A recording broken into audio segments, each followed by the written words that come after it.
Welcome to Nabitri Channel. Yuk kita mulai cerita hari ini. Bab 16 di depan umum.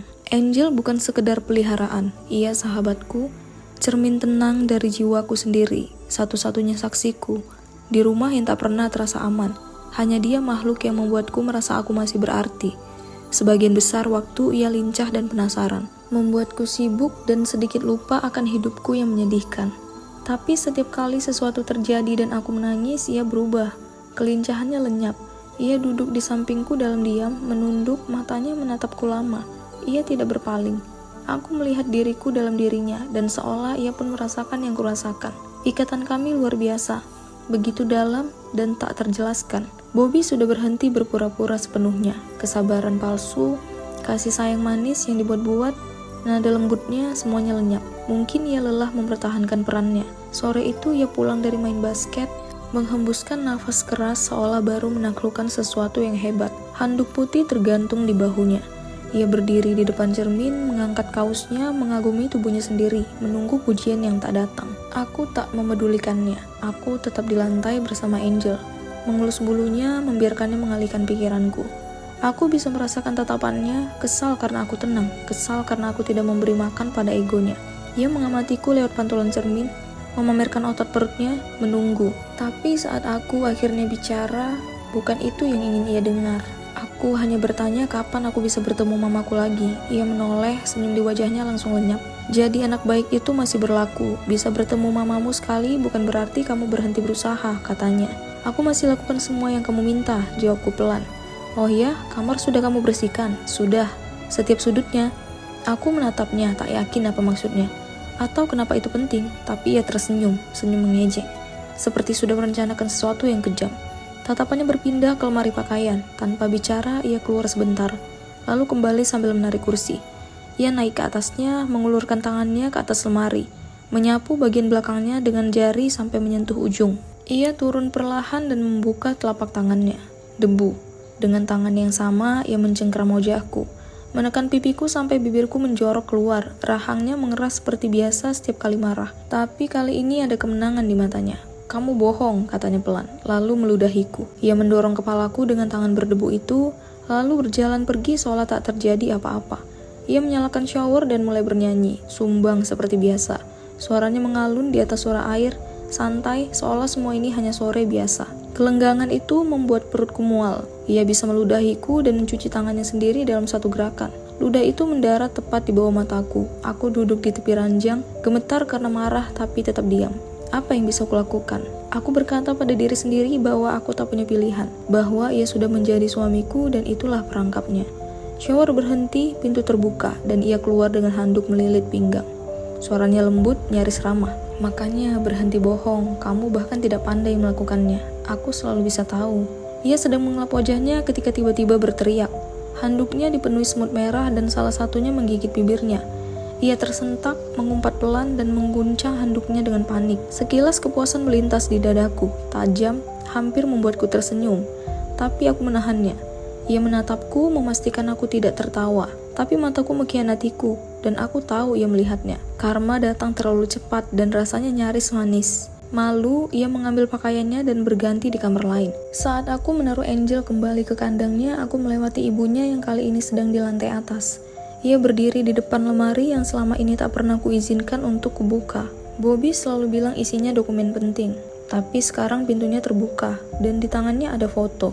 Aku tidak peduli apa isinya. Tapi dari cara ia mendesah panjang, aku tahu ia ingin aku bertanya. Aku melirik dan ia tersentak kecil, pura-pura canggung. Itu Bobby dengan tunangannya, katanya. Suaranya setengah mengaku, setengah menantang. Seolah ingin mengingatkanku pada posisi yang tak akan pernah bisa kuisi. Ketika aku melihat lebih dekat, rak-rak di dalam menjelaskan semuanya.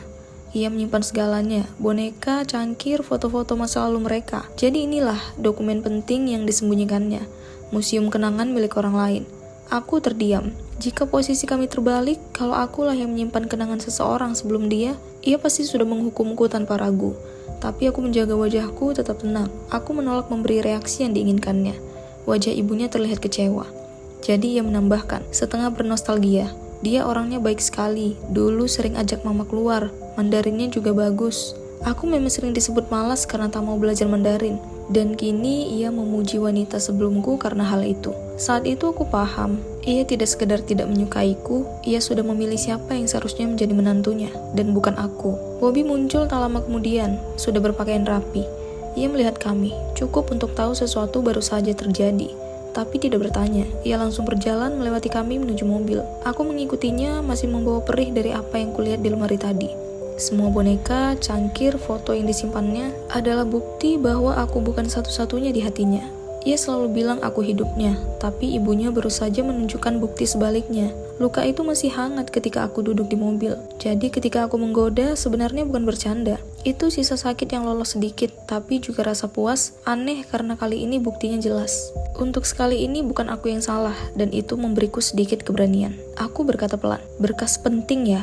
Ia tak suka, rahangnya mengeras, dan hening di antara kami jadi tajam. Kami menuju toko elektronik untuk membeli dan memasang CD-ROM di laptopku. Keponakannya sering meminjam laptop itu, dan aku lupa memeriksa layarnya sebelum pergi. Di toko ketika aku buka, ada bekas sidik jari di pojok. Aku buru-buru hendak menghapusnya dengan ujung bajuku sebelum ia melihat, tapi sudah terlambat. Ketika aku tatap, wajahnya sudah menegang, rahangnya mengatup, matanya menancap padaku.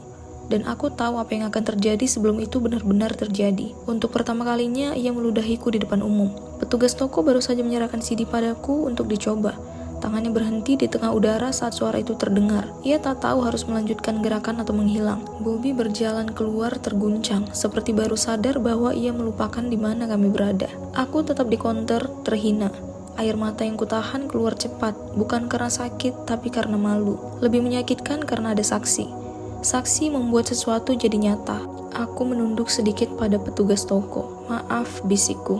Tanganku gemetar saat membereskan laptop. Aku tak menangis di sana, tapi tenggorokanku serasa dicekik batu. Menahan tangis rasanya benar-benar sakit. Waktu kecil, papa pernah menegurku di depan umum tanpa ragu. Ia tak pernah memukul, tapi suaranya cukup keras untuk membuat orang menoleh. Sekali saat kami pulang dari sekolah, ia memarahiku karena sesuatu yang kini bahkan tak kuingat. Dan seorang ibu di seberang jalan menatapku, memastikan aku baik-baik saja. Rasa malu itu saja sudah cukup untuk membuatku ingin menghilang. Toko CD itu rasanya seperti hari itu, dikalikan 1000. Ini bukan suara keras yang membuat orang menoleh lalu berpaling. Ini benar-benar ludah di wajahku, di depan umum. Kami pulang tanpa suara. Wajahku masih basah dan ia bersenandung pelan. Seolah kami baru keluar dari bioskop. Aku memandangi jalan di luar jendela sampai akhirnya aku bisa bicara. Aku mau ke apartemen mama, kataku. Ia tetap menatap jalan. Silakan, katanya akhirnya. Pergilah. Aku malu punya istri seperti kamu. Bagaimana kalau pegawai toko itu penggemarku? Dia tidak tahu apa yang sudah kamu lakukan. Dia hanya lihat aku meludahimu. Kamu selalu membuatku terlihat buruk di depan orang-orang yang tidak tahu betapa menjijikannya kamu sebenarnya. Padahal waktu itu tak ada orang yang mengenalnya. Kalaupun ada yang minta foto, itu untukku. Dan kalau seseorang menyerahkan kamera padanya untuk memotret, ia akan ikut masuk ke dalam bingkai, berpura-pura salah paham. Itu bukan kebingungan, itu kesombongan. Ia tak tahan dikesampingkan. Ia tak tahan terlihat lebih kecil dariku. Ia lebih memilih terlihat bodoh daripada mengakui bahwa momen itu bukan miliknya. Aku diam bukan karena setuju, tapi karena aku ingin ia berubah pikiran.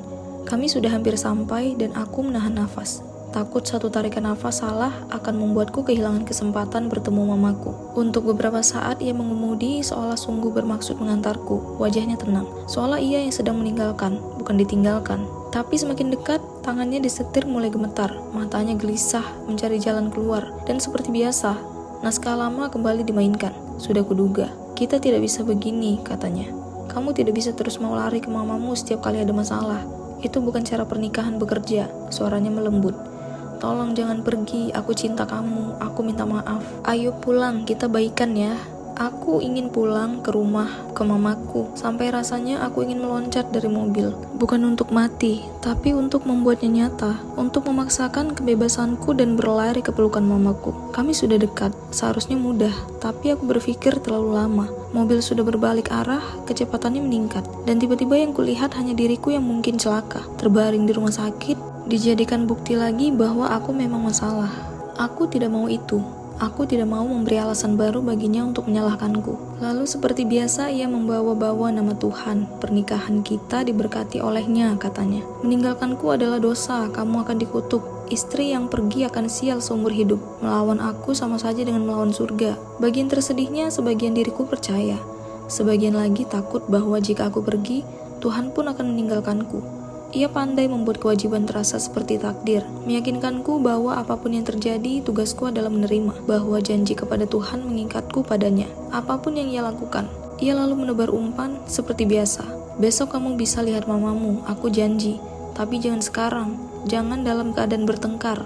Tidak pantas suami istri berpisah sambil marah. Soal masalahnya bukan apa yang ia lakukan, tapi bagaimana aku bereaksi terhadapnya. Soalnya yang salah memang aku.